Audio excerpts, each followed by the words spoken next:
जहां सनातन के चिन्हों की भरमार, वहां फिर क्यों पूजा के लिए मचे आर पार। मध्य प्रदेश के विदिशा के बीजा मंडल की यह सनसनीखेज दास्तां आपको चौंका देगी, इस बात पर सोचने के लिए मजबूर कर देगी कि जिस देश की सनातन पहचान के आगे दुनिया सदियों से सिर झुकाती रही है, उसी देश में नागपंचमी जैसे खास मौके पर सनातन के श्रद्धालुओं की आस्था कैसे सरकारी दस्तावेज की गड़बड़ियों के कारण मन मसोर कर रह जाती। हिंदुओं की पूजा के लिए ताला नहीं खुलता है, दिया जाता है ऐसे दस्तावेजों का हवाला जो खुद सच्चाई से कोसों दूर है। आज 3 बजे के शो में बात उसी बीजा मंडल की जो नागपंचमी के कारण फिर से सुर्खियों में। सवाल यह है कि जहां मंदिर के सबूत, वहां क्यों मस्जिद वाली गफलत है। नागपंचमी पर क्यों नहीं पूजा की इजाजत मिल रही है। सवाल यह भी है कि बीजा मंडल की लड़ाई में पर्दे में कब तक रहेगी सच्चाई। शुरुआत इसी खबर से जुड़ी हुई बड़ी खबर यानी ब्रेकिंग के साथ करते हैं। मध्य प्रदेश के विदिशा में कलेक्टर के लेटर पर विवाद हो गया है।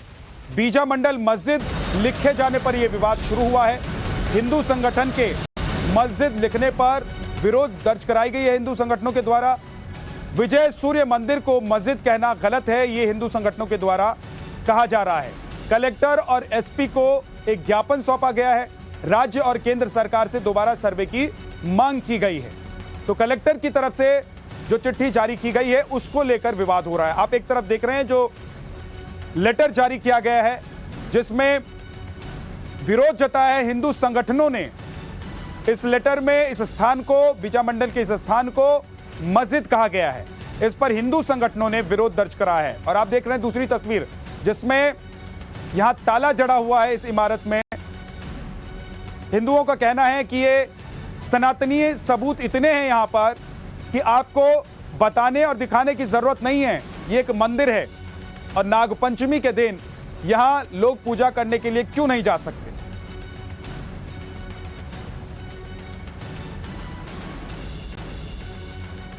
विदिशा का बीजा मंडल, ये विवाद कोई नया नहीं है, लंबे समय से चला आ रहा है। एक बार फिर चूंकि नागपंचमी है तो इस मौके पर हिंदुवादी संगठनों ने कलेक्टर से मांग की कि ये जो पूरा विवाद है इसका पटाक्षेप किया जाए और मंदिर में पूजा की अनुमति दी जाए। अब कलेक्टर ने एक पत्र लिखा था जिसमें लिखा गया था बीजा मंडल मस्जिद। तो ये मस्जिद आखिर क्यों, दस्तावेजों में इसको मस्जिद कब बनाया गया, इसको लेकर के तमाम जांच हो चुकी है, हो रही है। इसके अलावा ये जो मामला है वो लगातार सुर्खियों में भी रहा है। लेकिन यहाँ पर हम जब ग्राउंड जीरो पर पहुंचे हैं तो यहाँ पर हम आपको पुख्ता दस्तावेज दिखाते हैं कि आखिर यहाँ पर असली विवाद क्या है। ये जो दृश्य आपको मैं दिखाऊंगा अभी, ये पूरे के पूरे बयां करते हैं कि ये एक मंदिर है।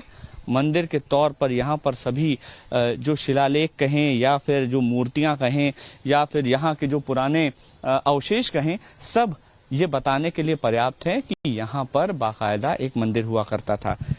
इन्हें दस्तावेजों में मस्जिद क्यों लिखा गया, ये चर्चा का विषय हो सकता है। लेकिन यहाँ पर जब हम पहुंचे हैं तो ये तमाम आप शिलाएं देखिए, इसमें बनी नक्काशी और मूर्तियां देखिए, ये सब आपको किसी न किसी भगवान की तरफ, देवों की तरफ, दैत्यों की तरफ इशारा करेंगे। जाहिर है कि किसी भी मस्जिद में, इतिहास गवाह है, वर्तमान गवाह है, किसी भी मस्जिद में इस तरह की आकृतियां नहीं हो सकती। तो मैं कैमरामैन कमलेश से निवेदन करूंगा कि ये कृपया ये मूर्तियां दिखाएं हमारे दर्शकों को, जो ये साफ तौर पर कहती हैं कि ये कोई मस्जिद नहीं बल्कि ये एक मंदिर है। लेकिन दस्तावेजों में इसे मस्जिद बना दिया गया। एक इकलौता विषय नहीं है इस देश में जब किसी साइट को या किसी पुरातत्व की साइट को या किसी की पौराणिक किसी जमीन को मस्जिद के तौर पर स्थापित कर दिया गया, स्टैब्लिश कर दिया गया।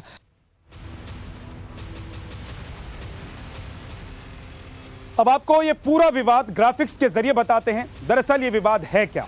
विवाद दरअसल इस बात को लेकर है कि विदिशा के कलेक्टर ने जो चिट्ठी लिखी है, जो चिट्ठी जारी की है, उस पर विवाद छिड़ गया है।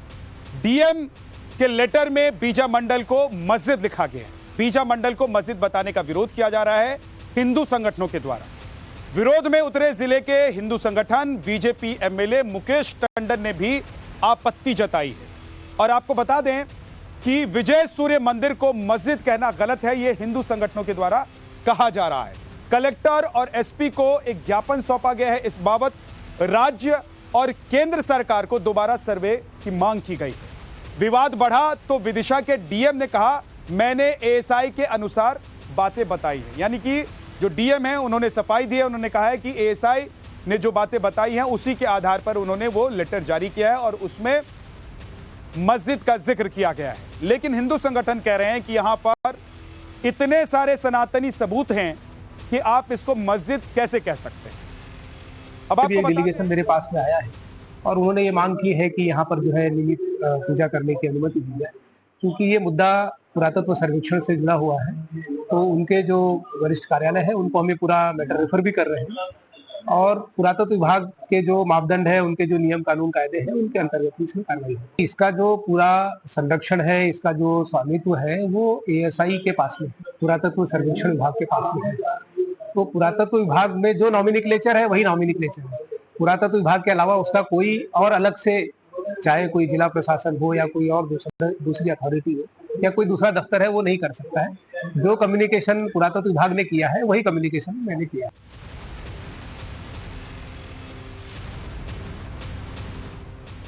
अब आपको बताते हैं कि बीजा मंडल को लेकर नया विवाद क्या है और डीएम ने अपनी चिट्ठी जो एसपी को लिखी थी और नियम न मानने पर कार्रवाई के आदेश दिए थे, उस पर इतना विवाद क्यों छिड़ा है। अब जरा उसे आप समझ लीजिए ध्यान से, गौर से।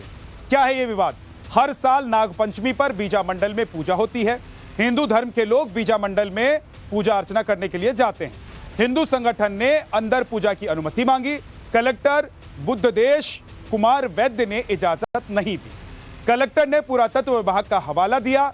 एएसआई की ओर से बीजा मंडल को मस्जिद बताया और इसी चिट्ठी, यानी कि इजाजत नहीं मिलने की जो चिट्ठी थी, उसको लेकर हिंदू संगठन विरोध में खड़े हो गए। अब आप ये समझिए, आपको डिटेल में बता देते हैं कि डीएम की चिट्ठी में क्या लिखा था। डीएम ने चिट्ठी में क्या लिखा जिस पर विवाद हो गया। बीजा मंडल मस्जिद एक स्मारक है, यह लिखा गया। धार्मिक आयोजन की इजाजत यहां पर नहीं है। किसी तरह की पूजा अर्चना वर्जित है। धार्मिक आयोजन नियम के विरुद्ध है। स्मारक पर आयोजन दंडनीय अपराध है, यह लिखा गया, बताया गया। 2 साल की सजा, 1 लाख रुपए का जुर्माना या फिर दोनों का हवाला दिया गया, जिसको लेकर हिंदू संगठन अब आग बबूला है और कह रहे हैं कि एक बार फिर से इसका सर्वे करवाया जाए। विदिशा का बीजा मंडल इस समय सुर्खियों में है इस वजह से क्योंकि यहां पर हिंदूवादी संगठनों ने मांग की है कि उन्हें ये ताला खोलकर नागपंचमी की पूजा करने दी जाए। ये ताला एएसआई द्वारा लगाया गया है और प्रशासन ने अंदर की जो मूर्तियां संरक्षित की गई हैं उनको सुरक्षित रखने के लिए यहां पर ताला लगाया है। हालांकि प्रशासन ने आश्वासन जरूर दिया था कि किसी तरह की कोई परेशानी पूजा अर्चना में नहीं होने दी जाएगी, लेकिन ये ताला इसलिए लगाया गया क्योंकि ये एएसआई का मॉन्यूमेंट है। हालांकि विवाद तब शुरू हुआ जब कलेक्टर के एक पत्र में इसे बीजा मंडल मस्जिद लिखा गया। तब पता चला कि दस्तावेजों में इस जगह को मस्जिद कहा जा रहा है, जबकि 1965 के बाद से आज तक यहाँ पर कोई मुस्लिम संप्रदाय का व्यक्ति नहीं आया, ना किसी ने नमाज पढ़ी। लेकिन हम ये बताने की कोशिश अपने दर्शकों को कर रहे हैं कि किस तरह से ये जो स्थान है वो साफ तौर पर नजर आ रहा है कि एक मंदिर है, लेकिन फिर भी इसे दस्तावेजों में मस्जिद बताया जाता है। यहाँ पर तमाम अवशेष जो रखे हैं वो एएसआई के संरक्षण में है और एएसआई के संरक्षण में सुरक्षित रखे गए हैं। इतिहासकार हैं हमारे साथ गोविंद जी, उनसे बात करते हैं। सर, ये जो शिलालेख हम देख रहे हैं, शिलाएं देख रहे हैं, यहाँ के जो जर्रा जर्रा हम कहें कि बता रहा है कि ये मंदिर है, मस्जिद क्यों? और आपको हमारे दर्शकों को कृपया बताइए कि किस तरह से ये प्रमाणित करता है कि ये मंदिर है, मस्जिद नहीं? एक एक मूर्ति, जैसा आपने स्वयं कहा, एक एक मूर्ति यहाँ की, एक एक पत्थर खुद गवाह दे रहा है कि ये मंदिर है। मैंने पूर्व में भी कहा था कि किसी भी मुस्लिम इबादत गाह में मंदिर की मूर्तियां तो होती ही नहीं है। मूर्ति तो पूजना उनके यहाँ कुफ्र है। तो ये इतनी मूर्तियां इस बात की गवाही है कि ये मंदिर था। कुफ्र मतलब प्रतिबंधित है? प्रतिबंधित नहीं, पाप है, बहुत बड़ा पाप, बहुत बड़ा पाप। ये तो शिवलिंग की आकृतियां हैं सारी। ये शिवलिंग की जलेरी है। ये लिंग, शिवलिंग की पिंडी भी पीछे पड़ी हुई है और पीछे आप देखें वो दूर तक वो दिख रही है, वो एक अप्सरा की मूर्ति है और मूर्तियां हैं, कमल के फूल के निशान हैं जो हिंदू परंपरा का द्योतक है। तो ये हिंदू परंपरा और हिंदू सभ्यता का साफ तौर पर प्रमाण मिलता है। ये जो नक्काशी की गई है ये किस समय की है और ये पूरा विवाद जो है ये शुरू कब हुआ? हम आपसे वही अभी चर्चा भी कर रहे थे। औरंगजेब यहाँ पर आया और उसने यहाँ का निर्माण ध्वस्त किया। निर्माण हुआ कब था, किसने करवाया और इसको हटाने के पीछे क्या उद्देश्य था, तोड़ने के पीछे? तोड़ने के पीछे तो जो आक्रांताओं का एक मनोवैज्ञानिक ही समझ लीजिए, वो होता है कि हमने जिस पर जहाँ आधिपत्य किया है उसकी धार्मिक भावनाओं को हम चोट पहुँचाएं।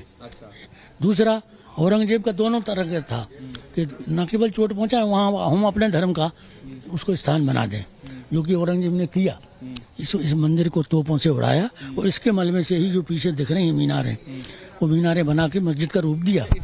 इस मंदिर को तोड़ के इसके शिलाओं से मस्जिद बनाने की कोशिश की। बिल्कुल बिल्कुल, वो दिखती अलग दिखती है। हाँ, ये पूरी वो शिलाएं हैं, आज भी दिख रही हैं कि यहीं से उठा के वहाँ पीछे जमा दी है। अच्छा, ये जैसे फूल की आकृति बनी है, ये जो तमाम आकृतियां बनी हैं, ये परमारकालीन चिन्ह भी बने हुए हैं यहाँ पे, इनका निर्माण कब हुआ और किसने करवाया था?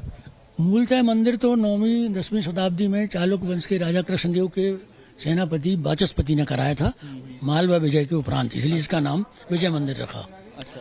बाद में परमार डेस्टिनी आई, परमारों का पूरे इलाके में राज हुआ, तो परमार सम्राट नरबरवन थे, वो उन्होंने इसका और संवर्धन किया और इसमें नए नए और प्रोग्रेस किया। आगे एक चिन्ह है जो मैं देख रहा था, ये तो तमाम आकृतियां हम देख ही रहे हैं। एक चिन्ह को लेकर मैं बहुत आकर्षित हुआ, ये हमने भोजशाला में भी देखा था। ये जो चिन्ह है ये हमने भोजशाला में भी देखा था। ये एक सिग्नेचर था उस समय की जो आर्किटेक्चर था उसका। बिल्कुल बिल्कुल, ये परमारों का खास तौर से प्रतीक था ये, इसलिए आपको भोजशाला में मिला, क्योंकि वो भी राजा भोज ने बनवाई थी। ये राजा भोज के वंशज थे नरवर्मन। विदिशा के बीजा मंडल का इतिहास भी अब आपको जान लेना चाहिए।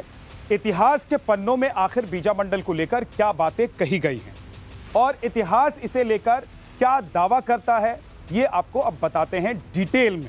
जरा देखते जाइए, सुनते जाइए। चालुक्य वंश का विजय मंदिर है बीजा मंडल। विदिशा के किले में पश्चिम की तरफ इसका निर्माण है और विदिशा विजय के बाद वाचस्पति ने इसे बनवाया था। सन 800 से 900 ईस्वी के दौरान इसका निर्माण करवाया गया। 11वीं सदी में मुस्लिम यात्री अल बरूनी ने इसे देखा। सन 1200 से 1682 तक कई बार इस पर आक्रमण किए गए। गुलाम वंश के इल्तुतमिश ने पहला हमला इस पर किया था। 1290 में मलिक काफूर ने बीजा मंडल को लूट लिया। सन 1682 में औरंगजेब ने तोपों से उसे उड़ा दिया और औरंगजेब ने मस्जिद यहां बनवा दिया, जैसा कि मुगल करते थे और खास तौर से औरंगजेब ने किया। औरंगजेब की मौत के बाद मस्जिद का स्वरूप खत्म हो गया। 1760 में मराठा पेशवा ने फिर से इसे मंदिर का रूप दे दिया, लेकिन अब जो डीएम ने लेटर जारी किया है उसमें मस्जिद लिखने पर हिंदू संगठन विरोध कर रहे हैं, आक्रोश जाहिर कर रहे हैं। बीजा मंडल का जो पूरा क्षेत्र है, यहाँ पर जगह जगह अवशेष मिलते हैं कि ये एक मंदिर है।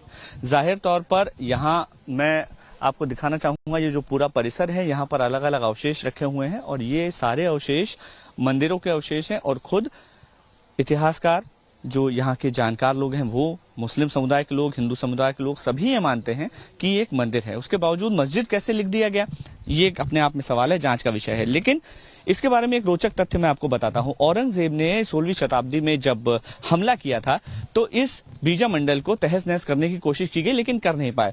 इतिहासकार बताते हैं कि ये जो छेद आपको नजर आ रहे हैं, ये जो पूरा शिलालेख है, पहले तो मैं पूरा ये आपको पूरी शिलाएं दिखाता हूं कि इसका निर्माण किस तरह से बहुत बेहतर तरीके से परमार वंश में किया गया था। और ऐसा निर्माण कार्य हमने जगह जगह जो देखा है वो परमारकालीन कंस्ट्रक्शन है और बहुत टिकाऊ, बहुत मजबूत कंस्ट्रक्शन है और ऐसा कंस्ट्रक्शन बहुत ही कम देखने को मिलता है। इसीलिए पुरातत्व विभाग ने इसे अपने संरक्षण में लिया था। ये जो आप देख रहे हैं पूरे जो शिलाओं पर नक्काशी की गई है, बहुत बारीकी से और बहुत शानदार तरीके से की है और ये प्रमाण है कि ये हिंदुओं का मंदिर हुआ करता था, क्योंकि खुद मुस्लिम मामलों के जानकार ये बताते हैं कि कभी भी मस्जिद में किसी तरह की कोई इस तरह की नक्काशियां नहीं होती। औरंगजेब ने जब यहाँ पर हमला किया था तो ये जो छेद आप देख रहे हैं, ये एक छेद देख रहे हैं आप, यहाँ पर एक छेद देख रहे होंगे, एक ऊपर आपको छेद नजर आ रहा होगा, ऐसे बहुत सारे छोटे छोटे हिस्से हैं जो बारूद भरकर जिन्हें उड़ाने की कोशिश की गई थी, लेकिन चूंकि ये बहुत मजबूत शिलाएं थी इसीलिए इसको कोई नुकसान नहीं पहुंचा। जाहिर है कि मुस्लिम शासकों ने यहाँ पर बहुत प्रयास किए, ये पूरा जो क्षेत्र है उसको तहस नहस करने के, तोड़ने के प्रयास किए गए। ये जो आप शिलाएं देख रहे हैं जगह जगह फैली हुई, ये वही शिलाएं हैं जिनको तोड़ करके यहाँ पर मस्जिद बनाने की यहाँ कोशिश की गई थी, लेकिन वो संभव नहीं हो पाया इसकी मजबूती की वजह से। लेकिन कागजों में आज भी ये जो पूरा क्षेत्र है ये मस्जिद के तौर पर सरकारी कागजों में दर्ज है। अब सवाल ये उठता है कि इसको अभी तक हटाया क्यों नहीं गया। इतिहासकार बताते हैं कि बहुत उदासीनता बरती गई। उदासीनता ऐसी कि किसी ने इस बात को लेकर कभी विचार ही नहीं किया कि इस जगह पर मंदिर है तो इसे मस्जिद क्यों कहा जा रहा है। एएसआई की सारी साइट्स में इस जगह को मस्जिद कहा जा रहा है, जो साफ तौर पर जो शिलाएं हैं बता रही हैं कि यहाँ पर एक मंदिर था, तो फिर आखिर मस्जिद क्यों। यही सेम विवाद आपको भोजशाला में भी मिलेगा। धार की भोजशाला भी इसी विवाद से जूझ रही है कि वहां पर सारे सबूत हैं कि वो एक मंदिर है, लेकिन मस्जिद के तौर पर उसका जाना जाने लगा। अब कोर्ट में मामला चल रहा है, लंबे समय से विवादित है। तो ये जो कारस्तानी कुछ लोगों द्वारा की गई कि आजादी के बाद जब दस्तावेजीकरण हो रहा था उस दौरान कई जगह मंदिर को मस्जिद कर दिया गया, कई पौराणिक स्थलों को मस्जिद के तौर पर या मुस्लिम धर्म स्थलों के तौर पर बना दिया गया, जो अब एक बड़ा विवाद बन रहा है। इसीलिए इस जगह को मस्जिद, कागजों में इस जगह को मस्जिद हटाकर मंदिर करने की कवायद शुरू हो गई है। कैमरामैन कमलेश के साथ मखनन काली, टाइम्स नव भारत, भोपाल। तो बीजा मंडल को लेकर एमपी में अभी विवाद छिड़ा हुआ है, लेकिन इसकी शुरुआत ऐसे नहीं हुआ और ऐसा नहीं है कि आज से इसका विवाद है। काफी वक्त से इस पर बहस चल रही है। विवाद छिड़ा हुआ है कि बीजा मंडल मंदिर है या फिर मस्जिद है। विवाद ने कब से जन्म लिया और कब से इस विवाद की शुरुआत हुई वो अब आपको बताते हैं डिटेल। 19वीं सदी के अंत में अब बाढ़ आई, यहां पर बीजा मंडल डूब गया। मुस्लिम पक्ष ने हिंदू पक्ष से नमाज की जगह मांगी, हिंदू पक्ष ने नमाज की जगह देने की अर्जी मान ली। भाईचारे में मान लिया गया कि ठीक है, आप नमाज पढ़ना चाहते हैं, आप पढ़ लीजिए, क्योंकि नमाज कहीं भी पढ़ी जा सकती है। हालांकि वहां पर नहीं पढ़ी जा सकती है जहां पर किसी दूसरी देवी देवता की पूजा हो, तो कोई स्थान यहां दे दिया गया होगा, साइड का कोई प्रांगण का कोई कोना दे दिया गया हो। अंग्रेजों की छोटी लापरवाही ने इस विवाद को गर्म कर दिया, क्योंकि अंग्रेज तो थे ही फूट डालो और राज करो की नीति करते थे। उन्होंने इस विवाद को गरमा दिया। दस्तावेज में बीजा मंडल के साथ मस्जिद लिख दिया गया। ये अंग्रेजों के जमाने। 1922 में मुस्लिम पक्ष ने यहां पर पूजा का विरोध शुरू कर दिया। अब सोचिए, एक व्यक्ति गया था कि हाथ जोड़कर और भाईचारे में कि मुझे थोड़ी जगह दे दीजिए, हम नमाज पढ़ना चाहते हैं। नमाज के लिए जगह दी तो बोला कि अब सारा मेरा ही है, इस संपत्ति का मालिक मैं ही हूं। सन 1934 में अंग्रेजों ने इसकी खुदाई करवाई और बीजा मंडल की खुदाई में मंदिर के अवशेष मिलने लगे। बहुत सारे अवशेष मिले जिनको रखा भी गया है, आपने देखा भी हमारी रिपोर्ट में। हिंदू महासभा ने जीर्णोद्धार का आंदोलन चलाया। 1947 में बीजा मंडल में मंदिर के लिए सत्याग्रह किया गया। 1965 में विवाद गरमाने पर एएसआई को सौंपा गया। सरकार ने ईदगाह के लिए अलग से जमीन दी। अंग्रेजों के कागजात वाला नाम जारी रहने से विवाद शुरू हुआ। एक बार फिर से जो डीएम का लेटर है उससे ही यह विवाद गरमाया है और जो हिंदू संगठन है वो ये कह रहे हैं कि हमें यहां इजाजत मिलनी चाहिए पूजा की। ताले का एक कंफ्यूजन है, तो वहाँ एएसआई वालों को हमने कहा है कि ये ताला आप यहाँ से खोल दें, क्योंकि हिंदू समाज की भावनाओं का भी सम्मान आपको करना चाहिए। ये कहना है कि वहाँ पर उन्होंने अपने स्टोर के रूप में वहाँ पर कुछ मूर्तियाँ रख रखी हैं, जिसके कारण सुरक्षा की दृष्टि से वहाँ ताला लगा रखा है। बाकी हमने उनको ये भी कहा कि ताले का कोई प्रावधान आपके नियम में नहीं है और स्मारक सुरक्षित करने का है, तो इसलिए तो उन्होंने ये हमको आश्वस्त किया है कि वरिष्ठ अधिकारियों से भोपाल में बातचीत करके उन मूर्तियों को वो शिफ्ट कराएंगे और उनका प्रयास होगा कि कल ताला वहाँ से खुल जाए।